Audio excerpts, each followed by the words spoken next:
Tina, do you want to introduce the next speaker? Yes, next will be Georgios. Is the thing on? Can you hear me? Yeah, we can hear you.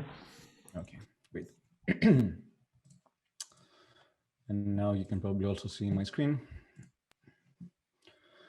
Cool. Is the screen on too? Yes. Okay, fantastic. So thank you all for coming. Thank you, Carl, for the very energetic presentation as usual. My presentation is going to be a lot more vanilla and will make a lot of assumptions about what the audience already knows because we've already heard a lot. So skipping through, I'm Georgios. I work at Paradigm, a venture capital firm, and I'm a research partner here. So let's talk about MEV. And before we talk about MEV in layer 2, maybe it's worth kind of understanding what the questions we should ask when talking about MEV are. And firstly, let's preface this by saying that I don't think that we can remove it fully, but we can minimize it. And there's various layers of the system which we can touch on towards minimizing MEV. One of that is on the protocol layer, on the very base layer. There's a lot of parameters. There's how block producers are chosen, because maybe the block producers, as we saw earlier in the discussion, are random, but maybe they're predictable. And if they're predictable, what are the implications of that for MEV? Maybe if many block producers are predictable, maybe it's more likely that they collude and that they end up maybe doing multi-block MEV extractions like time-bandit attacks.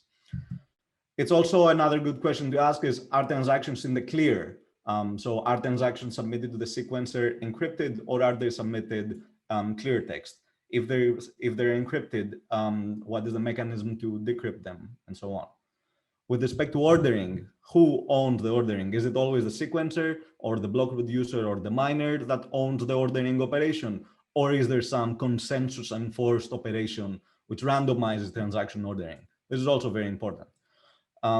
What about finality? Does the protocol have finality? How long is that finality? Finality is a big factor when you're thinking about time-bandit attacks, again, in the multi-block MEV extraction scenario. Separately from that, on the network layer, there is a question to ask around Byzantine fault-tolerant proof-of-stake versus the proof-of-stake that we have in Ethereum. For example, in Tendermint, the MEV cannot, there's no notion of time-bandit attacks because once a block is mined, once a block is validated, there's no way to roll it back. But perhaps the MEV extraction happens at the network layer during when the gossip protocol plays itself out and validators try to decide which transactions they should mine. On the network layer also, because I didn't add it because we've talked about it a lot, and after all, we're in Flashbots MEV roast. There's Flashbots also, which allows you to basically, instead of having the main communication channel, you try to introduce another one, such as the Flashbots kind of like second mempool, and that allows you to introduce new rules on the network layer there. Finally, on the application layer, there's things which you should consider around MEV, such as, you know, thinking about it from first principles. MEV is exposed when anybody can, when there's like races on the application layer, it gets exposed when there's races towards touching the same piece of state. For example, when there's, let's say, an order on Uniswap and they both touch the same, all orders touch the same reserve variables. So something that could improve things, or for example, in a liquidation. So something that could improve things would be that maybe you try to introduce some ordering on the actors that try to go after an MEV opportunity. And an example of that would be KeeperDAO's K-compound protocol, where instead of allowing anybody to liquidate, you know, they just allow certain parties to execute liquidations based on the DAO elected liquidators. Similarly done by B protocol, again, on liquidations. So like the general notions that you try to remove this sort of anybody can liquidate, anybody can arb, and you try to introduce different structures in the way that actors interact with the system. So now that we have kind of the basic questions on how we should be approaching the problem, it's worth maybe looking at it from the angle of layer 2s. So just to say the very basic things, the layer 2s, like since the dawn of layer 2s with the sidechains papers, what they were saying is that they let us experiment without fear of the layer 1, like weird things happening to layer 1. So we can start introducing crazy features on the layer 2 while being relatively conservative on the layer 1. But the kind of layer 2s that we have right now, which are mostly rollups, whether it's the optimistic or the ZK variants, more or less the mental model should be that it's just another layer 1, again, with respect to MEV and the previous questions, and that it just has some additional mechanism which allows it to inherit Ethereum security. Beyond that, there is nothing too specific to the layer 2. And something to note is that whenever the layer 2 is more programmatic, for example, Fuel is a slightly more restricted computationally rollup compared to, let's say, Starkware or ZK Sync or Optimism and Arbitrum, kind of, if you think about it in a spectrum. And so more programmability always will mean more MEV. So that's how it should be thought about on the layer 2 layer. And then something which was also mentioned earlier is that when MEV gets extracted on layer 2, that means it does not get extracted on layer 1. So in a sense, we're not really removing MEV by introducing layer 2 systems. Rather, we're just moving it from one place to another, and we introduce certain rules there. And these rules may either be, mempool things, the block producer election, the things that Carl just talked to us about, or transaction randomization, or who knows what else. And kind of zooming in on that, on the MEV auction, I have like slightly more opinions, and Carl and I may disagree on this, that in a way, the MEV auction forces everything to be on the sequencer, and the rational sequencer probably would want to extract as much MEV as they want or as they can. And it remains to be seen if kind of operating this benevolent sequencer model is good enough. There's another approach that we've seen by Arbitrum, which says that instead of kind of having like one sequencer that decides on the ordering, you introduce a BFT protocol on top, and you have all the parties in that BFT protocol agree on the transaction ordering. Again, that maybe works, maybe doesn't, for reasons that Phil has talked about in his blog post and in his talk. And that is because how do you elect these people? What happens? Does that move again the MEV from the actual consensus layer to the networking layer before, when the parties are trying to figure out who should, what transaction ordering should be followed? So, the takeaway basically is that there's no free lunch in any kind of mitigation that you introduce. And other approaches, of course, are classic cryptography-based techniques for kind of separating execution from ordering, which Eli alluded to some of them, and we've had these discussions in the past in the previous roasts. Something to note about MEV and optimistic rollup is specifically there's a statement which goes like, because miners can search through a fraud proof for zero cost, and by censoring a fraud proof, they can get paid counterfactually after fraud has been executed. You can say that all the funds in the optimistic rollup could be considered MEV because, well, the sequencer could collude with the miners, or the miners could be a sequencer, and they would make an invalid state transition, and everything would be censored for the entire dispute period.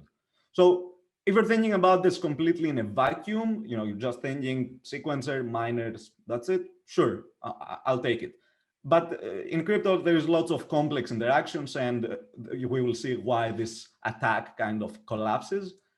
And the reason is quite simple. We should think about it from two cases. One where miners just do a 51% coordination and they orphan any blocks which include the fraud proof. So there would be a chain split scenario where some miners decide to create them to accept the fraud proof. Some others don't, and effectively you have two Ethereums. This ain't gonna happen. Miners are long ETH. Any kind of attack on Ethereum in that way directly destroys their investment. So that aside, there's also another approach, which would be that maybe all the miners somehow get convinced to put their hash rate and say this transaction is bad, we should ignore it, or this transaction is rather we got bribed by this party to censor this transaction. So I don't have a formal proof for that, or some kind of intuitive game theoretic argument, but I don't see this possible at all. It destroys Ethereum's base settlement assurances, and it seems like a complete non-starter to me.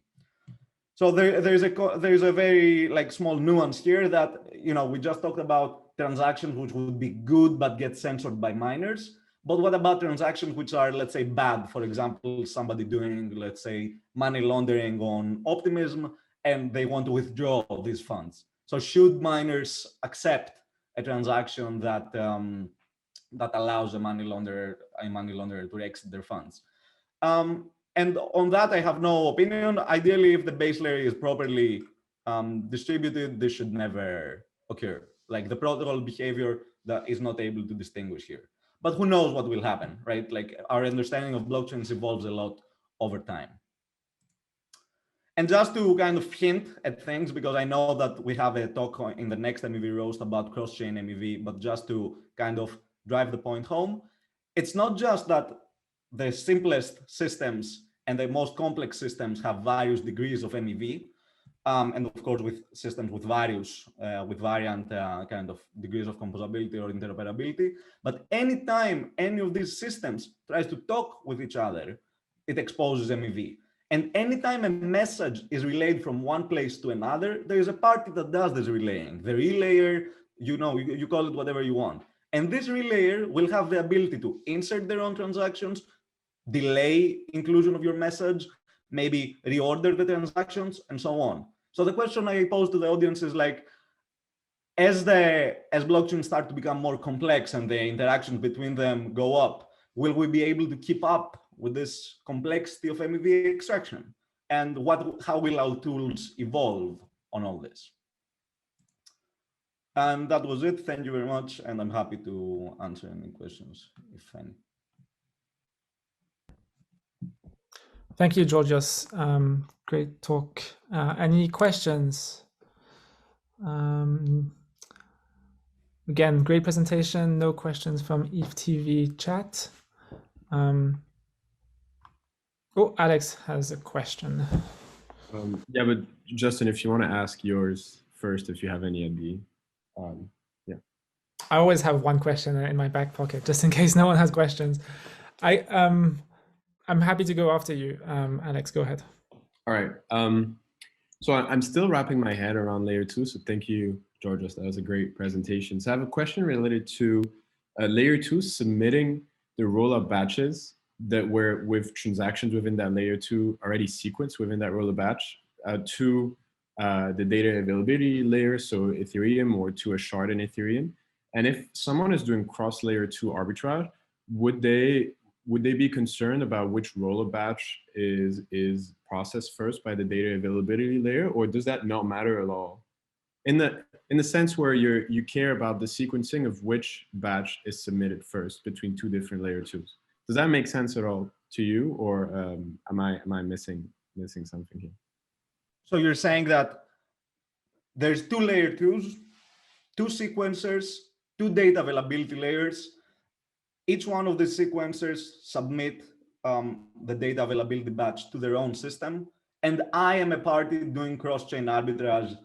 And the question is, so it's nearly that. It's two sequencers, two layer 2s, but the same data availability layer, right? So it doesn't matter. I mean, maybe it does matter depending on the protocol implementation, but it shouldn't matter. Like from a client-side perspective, all you need to know is that like the data has been published somewhere. So for you, like as the DEX trader or whatever, medium, small size, it doesn't matter. Like what matters is that you have like the guarantee that the data is there.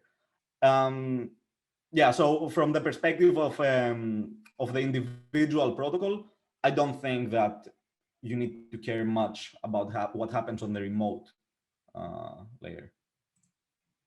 Okay, cool, thank you. There's a question from the chat about, do you think Infura, Alchemy, etc. are going to start extracting MEV soon? So firstly, Infura and Alchemy are not miners or validators, to the best of my knowledge.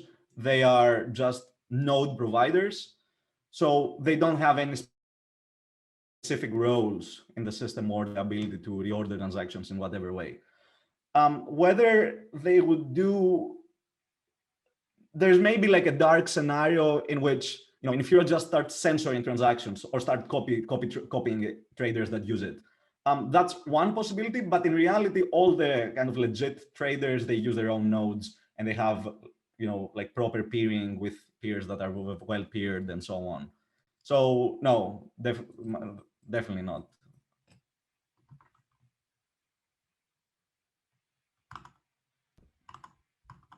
Okay, so it looks like we have two more questions. Question from YouTube. Do zero knowledge proofs affect MEV extractability at all? If you bought the argument that I made earlier, that the optimistic rollup is not affected by the attack that I mentioned from miners, then in practice, I don't think that layer 2 and zero knowledge has kind of like any added benefit over optimistic plus MEV. So I don't think so. I don't think that zero knowledge proofs affect MEV. Unless, you know, unless of course you mean that you introduce a zero knowledge proof to maybe do the secret leader election or to do some things in the VDF and so on. Okay, fantastic. And I think we have just 1 minute. And also I'll ask my question, which is, it seems that Paradigm is going big on MEV, like hiring a team internally that specializes in that, but also investing heavily in the broad MEV ecosystem. Can you talk about, you know, the investment thesis around hiring all the MEV gigabrains? I don't know about like us hiring any of the MEV gigabrains. We're very excited to be working with Flashbots, of course. I think that MEV is like an important trend that we identified early on. Both like Charlie and I were like looking at this from a while back. So I think that MEV is like one of the most important topics for Ethereum's future. And of course, we care a lot about Ethereum. So so it seems very reasonable to me that we'd care about MEV and try to be close to it. I see. So it's kind of like a defensive investment, kind of a hedge. You know, you have all this ETH, you want to defend it because, you know, the MEV is kind of a systemic risk. I don't think it's necessarily a systemic risk, or well, maybe the nice way to put it is that we want to try, or like I would want it to be a force that makes us improve our systems and make them more stable. So it's, you can call it defensive, but maybe there's like a positive angle to it, is all I'm saying. Okay, fantastic. I think we're up on time and we have our panel next with, I think Georgios is still on panel, Barry and Stani and David.